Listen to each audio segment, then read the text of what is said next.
Dean Zimmerman is a highly regarded metaphysician of the 21st century. He wrote on temporary intrinsic properties. These are properties that one has or something has at one time and then not at another time. However, even saying it that way isn't quite true to the view that Zimmerman has. So we need to go on and explore this idea. If you saw the video about David Lewis's take on temporary intrinsics, you know that he laid out three options. Zimmerman considers a couple of these. One of these is the first option that Lewis described, is the idea that intrinsic properties are relations to times. Now, Lewis rejects this. He doesn't think it's a viable option. Zimmerman, though, says, well, maybe that's not such a bad way of thinking about things. Consider properties like being tall. So when we say that a 2-year-old has a tall for relation to other 2-year-olds, right? That might make sense, but still have a short for a relation to adults. And then there would be no tall simpliciter. Or you could put this in terms of for an adult male who is, say, 6'1" or 6'2", might be tall in relation to other adults, but not tall in relation to professional basketball players. A second option that Lewis suggests in responding to the problem of temporary intrinsics is to think that things have temporal parts. So that's the view that Lewis takes. Now, Zimmerman says that if one grants the claim that I have more properties than I do now, then you do have to take one of those two options. But he's actually taking the second option that Lewis proposes, and that's the option we're exploring here, the option of presentism. So, well, let's think about the motivation for this. Do we have more properties than we do now? So the presentist claims that one has only the properties that one has now. That's it. So if you are sitting now, you have the property of sitting. You don't have the property of standing, because the only things that exist are those things that exist now. Nothing else exists. So that's the emphasis on the present. That's why we call this view presentism. So a presentist says more than a trivial tautology, like the only properties I have now are the ones I have now, that everyone would have to agree with that. And by the way, I'm getting this material from his article in the second edition of Metaphysics, The Big Question, an anthology that Zimmerman edited, and like most editors of anthologies, took the privilege of contributing to the anthology himself. And anyone else presenting an anthology in metaphysics that addresses temporary intrinsics probably would have made the same decision to include something by Zimmerman. Anyway, the presentist doesn't say what is false. So it's not a tautology, and it's not something false. The presentist doesn't say that I never change or that I exist only for an instant. So what does the presentist claim? What exactly is the idea? Is there really a dispute?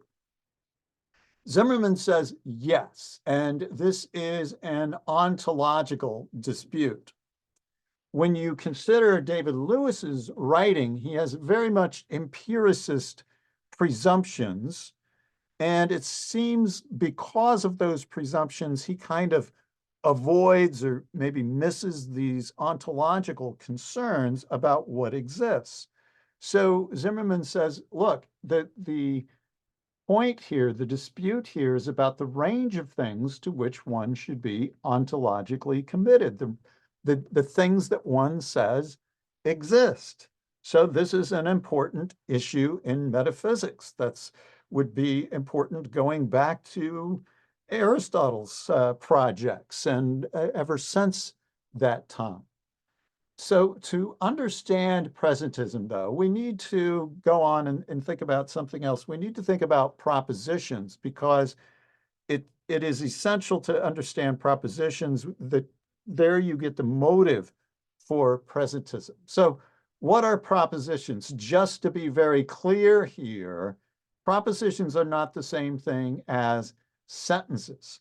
Sentences express propositions. So propositions are what sentences express. Sentences express propositions, and propositions, like sentences, can be true or false. Now, unlike sentences, propositions are not dependent on any particular language. So the claim that the apple is red, and pardon my French here, la manzana, I'm sorry. Oh, I've forgotten my word for apple. In Spanish, la manzana es roja. Le pomme es rouge. There we go. Le pomme. Those are sentences. They are particular to French, Spanish, and English. But there is just one proposition being expressed by all three of those sentences, two of which I mangled. But in any case, all three of those sentences express the same proposition. And propositions can be expressed in many different ways. And finally, the more disputed claim that Zimmerman makes about propositions is that propositions would have existed even if no thoughts or sentences existed at all. And that's because he thinks that propositions are abstract entities, and they exist in and of themselves, kind of like the number 7 might be an abstract entity that exists regardless of thoughts or sentences. Now, of course, you're going to have an exception because some propositions are about thoughts or about sentences, and so those, of course, wouldn't exist unless there were thoughts or sentences. So that's what propositions are. They are these abstract entities that can be expressed in many ways by sentences. Sentences are particular to a language. Propositions are not. Now, propositions may be understood in two different ways in relation to time. And so they can be understood as being tensed or tenseless. Now, we're not talking about being in contrast to being relaxed. Tensed propositions may be true at one time and false at another. And we'll consider examples here shortly. In contrast, tenseless propositions are either eternally true or eternally false. They don't change truth values. And so that's a significant difference in the way of viewing propositions. Zimmerman is a serious tensor. At least he describes serious tensors that have the idea that propositions are tensed. They make a claim about what is the case now. That's what propositions do. And so the sentence Gambit is hungry expresses a proposition that changes truth value often. So Gambit is hungry at one time, that's true. After eating, Gambit's no longer hungry, so that is a false proposition being expressed. Now, this does still allow for some propositions to be eternally true. So the number 7 is prime is an example of eternally true proposition, and others related to mathematical claims. If you believe in God, claims about God would be eternally true as well. Other claims, such as Plato believes in universals. Now, we might state this in the historical present. That is, we're making a claim that seems to be true now. If somebody says Plato believes in universals, everyone would agree that's true.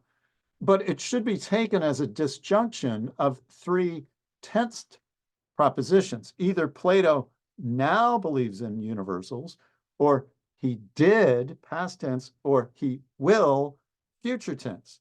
Now, this does require some more explanation. So we're going to have to do a second video where we get into the nitty-gritty about propositions and presentism and how they fit together, especially when responding to some of the problems related to presentism and the challenges that people like Lewis raise.